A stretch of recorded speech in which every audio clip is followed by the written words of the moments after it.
The world you live in is so different than you could have ever imagined. The meaninglessness doesn't mean experience doesn't have value. It doesn't mean appearance doesn't have value or life doesn't have value, but it doesn't have meaning.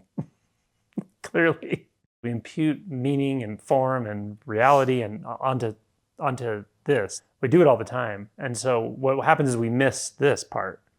You miss that empty fullness. You miss the empty radiance that is like so. Whoa, whoa, whoa! But there's nothing you can do with that. It's not for you. It's not for me. It's not for anyone. But it is that, and it's magnificent in its own right. It's what makes experience possible at all. It is the appearance, right? And it's so beautiful in that, but it's also completely fleeting, gone. It's the moment it's seen, it's gone. The scene is the scene, and then it's just nothing. The herd is the herd, and it's just nothing.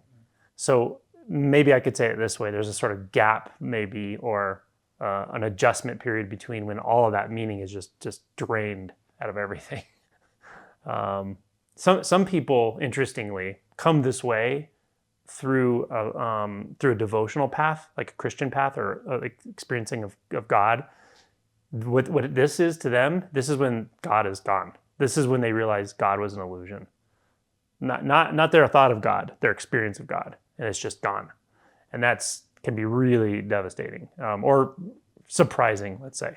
Bernadette Roberts comes to mind. She's a Catholic nun who wrote this book called The Experience of No Self, and she's very clear on it. But then she kept on afterward, and she adjusted just fine, of course. And she still would do her talks, and dressed in her habit and all the stuff, and talk about Jesus, but completely empty of self. So you enter a different kind of world, a world of thusness. Or as Dogen called it, that no trace. There's no trace. But no trace continues endlessly. And the magnificence is in the appearance itself. It's the total exertion. Like, what causes this? This is this. There's nothing more to it. There's nothing more. That's all you need. That's all there is. That's all there ever could be. And it's gone. That is the alpha and the omega. That's the beginning and the end. That's empty clarity. So everything is that way, but it's just the way it is. So it's not any certain way. I loved Adyashanti told this funny story. He was a Zen Buddhist for a while and stuff, and he said it was probably Katagiri Roshi would be my guess. And he said a Roshi he did a sesshin with would come in the middle of the Zendo when everyone was meditating and stuff, and he'd bang his stick on the ground. He'd say, "This is Buddha nature," boom, boom, boom, and just walk out, and everyone would be like, "Whoa!" Like, he said some really cool, like, esoteric Zen stuff. And Adyashanti's like, it took me many years to realize he meant, no. He meant, boom, boom, boom. That is Buddha nature. That's Buddha nature.